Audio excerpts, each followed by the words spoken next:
Bonjour, bienvenue sur ce petit training à propos de Broker Cloud. Donc, je vais vous montrer une petite introduction de l'outil. Donc, pour vous connecter, très très simple, vous avez un lien, qui est le lien qu'on vous donne, qui est ce lien-ci, securebrokercloud.app. Okay, vous l'entrez dans votre browser habituel, Google par exemple, peu importe. Alors, ensuite, je vais me déconnecter, comme ça vous voyez tout le processus. Donc voilà, très bien, vous avez votre adresse email et un mot de passe. Ok, vous pouvez vous connecter. Ok. Ensuite, vous arrivez sur ce dashboard. Ok. Donc ce dashboard est divisé en deux. Vous avez une vision personnelle. Sur cette vue-ci, vous voyez quelques éléments, comme les tâches du jour, les suivis.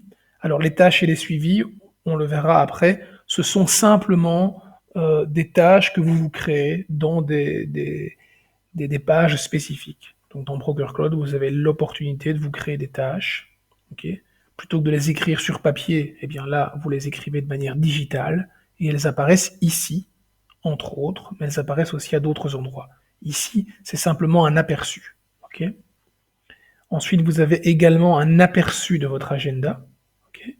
Parce que l'agenda, votre compte Broker Cloud plutôt est lié à Office 365. Ça veut dire quoi? Ça veut dire d'une part, votre agenda professionnel est lié dans Broker Cloud, ainsi que vos emails. Okay. C'est la raison pour laquelle ici, vous avez déjà un aperçu de vos rendez-vous, okay, y compris de vos emails. Ici, vous voyez un aperçu de vos emails.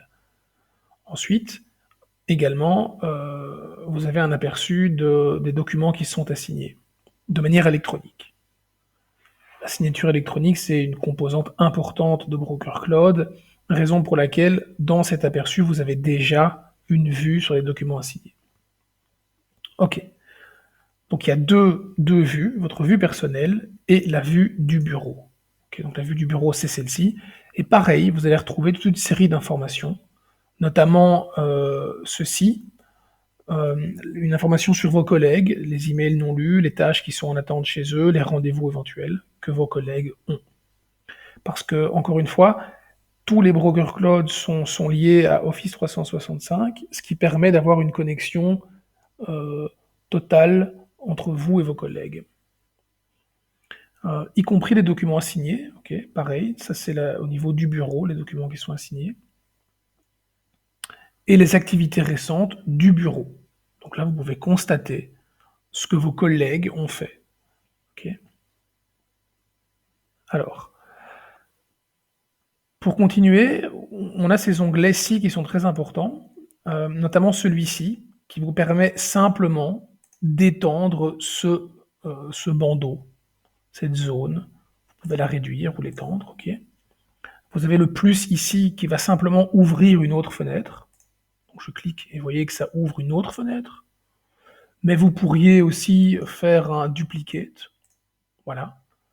Et ça, c'est aussi une caractéristique de Broker Cloud, c'est que vous pouvez ouvrir autant de fenêtres que vous voulez. Vous pouvez ouvrir une fenêtre pour consulter un client et en même temps en ouvrir une deuxième pour réaliser une deuxième tâche et une troisième pour vos emails, peu importe. Alors, au niveau des fonctionnalités, justement, vous retrouvez les fonctionnalités à plusieurs endroits. Par exemple, vous retrouvez certaines fonctionnalités sur cette zone bleue. Okay. C'est là que vous pouvez retrouver certaines fonctionnalités comme mettre le bandeau, le soustraire, créer dupliquer une fenêtre, et ici, un module de recherche, où là, vous pouvez rechercher n'importe quoi, comme des clients, par exemple. Voilà, je tape un client, Damien, et tout de suite, il me propose ce qu'il trouve. Donc, là, à ce stade-ci, vous pouvez voilà, rechercher des choses. Ensuite, vous avez toute cette zone qui sont des fonctionnalités plutôt administratives et qui sont assez différentes des fonctionnalités que vous retrouvez ici. Par exemple, sous votre nom, vous avez la déconnexion, hein, en fin de session, en fin de journée, vous vous déconnectez. Mais vous avez aussi l'onglet paramètres. L'admin, vous ne l'avez pas. C'est uniquement les concepteurs de Broker Cloud qui l'ont pour justement créer les bureaux et faire toute une série de choses. Donc vous n'avez que paramètres. Okay. Et dans paramètres, il ne faut pas hésiter à y aller. Hein. Dans paramètres, on va y aller maintenant, c'est là que vous retrouvez toute une série de choses plutôt techniques, mais toujours présentées d'une manière user-friendly. Donc normalement, vous devriez pouvoir comprendre ce qu'il ressort, ce que vous trouvez en dessous de paramètres. Notamment, le mot de passe. Donc, par exemple, dans paramètres, vous avez 3 zones, très simples. La zone utilisateur, la zone bureau, la zone texte standard. Okay. Donc, utilisateur, vous retrouvez toute une série de choses, notamment des données personnelles. Si vous voulez changer ces données comme un numéro de téléphone ou votre adresse, votre date de naissance ou votre nom, très très simple, vous cliquez ici, profil utilisateur, vous modifiez ce que vous avez à modifier, sauvegarder. Okay. Le mot de passe, ça c'est une des premières étapes que nous conseillons de faire, c'est de changer le mot de passe. Donc quand vous commencez chez Broker Cloud, vous recevez un mot de passe qui est généré automatiquement par le système et que nous-mêmes connaissons, on vous le fournit. Ce mot de passe, on vous invite à le changer évidemment. Donc vous l'indiquez ici et vous suivez la procédure. C'est assez simple. VoIP, ça, ce sont pour les clients qui ont une téléphonie intégrée. Si c'est le cas, on l'ajoute de cette manière-ci. Et à ce moment-ci, on pourra vous aider, évidemment. Justement, les comptes 365, c'est ici qu'ils sont gérés. Donc, par exemple, quand moi, je crée vos accès, l'une des premières choses que je fais, c'est lier votre compte, donc lier ce Broker Cloud à, par exemple, pour moi, mon adresse Broker Cloud, qui est une adresse email bien spécifique, qui est mon compte Office 365. Okay, donc ça, vous pouvez le faire, par exemple, pour certains collègues, mais normalement, c'est fait, généralement. Mais c'est également ici qu'on va gérer les boîtes email. Donc, par exemple, voilà, j'entre dans la partie boîte email. J'ai 3 zones, hein, générale. La zone générale, honnêtement, elle est indiquée par défaut. Hein, ça indique simplement que mon adresse email, c'est bien celle-là. Okay. Ensuite, ici, je gère certains paramètres de ma boîte email. Okay. Notamment, je précise quelle est ma signature électronique. Okay. Et ici, on va retrouver toutes les signatures électroniques et naturellement, vous sélectionnez la vôtre. Okay. Et ces éléments, en fait, vont se retrouver dans les textes standards. Ce sont dans les textes standards qu'on va placer toutes les adresses email. Mais ça, vous n'avez pas à le faire. Par contre, en tant que gestionnaire ou utilisateur, ce que vous pouvez gérer, c'est ceci, les droits d'accès à votre boîte email. Alors, qu'est-ce qu'on dit dans cette zone ? On vous donne l'opportunité de définir un droit standard, qui par défaut, chez nous, est pas d'accès. Donc de manière standard, il n'y a pas d'accès. Okay. Parce qu'on suppose que vous ne voulez pas que vos collègues aient accès à votre boîte email. Et donc ensuite, pour chacun de vos collègues, qui moi ici ce sont mes collègues, vous pouvez définir effectivement que tous ces collègues ont le droit standard, qui est pas d'accès. Mais vous pourriez très bien définir que votre manager, Yuri, temporairement en tout cas, peut voir les emails par exemple.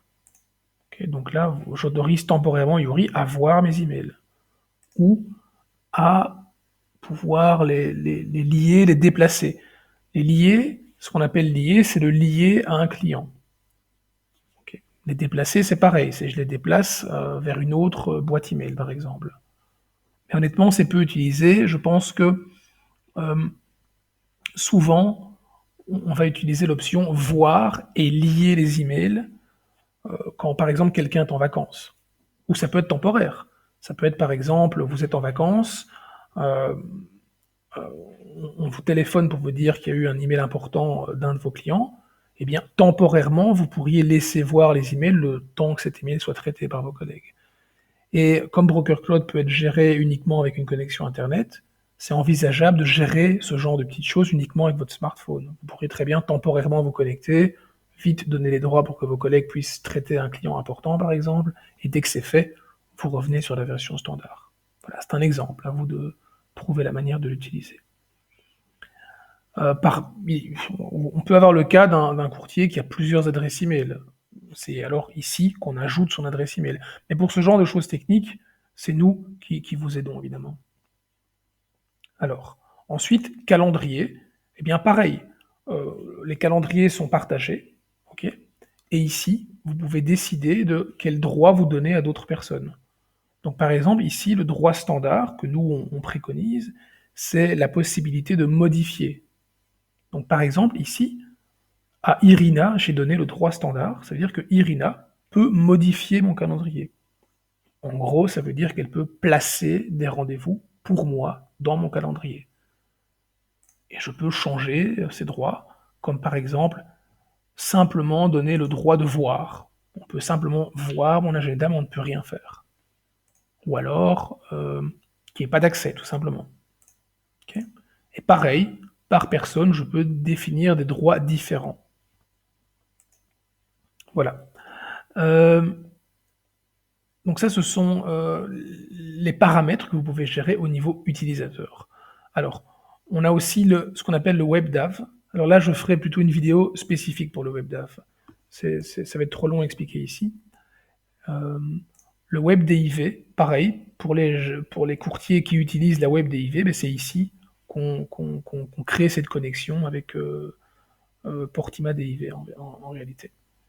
MyFaro, c'est une application qui gère les assurances vie, et c'est ici qu'on crée le lien entre MyFaro et BrokerCloud pour les courtiers qui ont effectivement un compte chez MyFaro.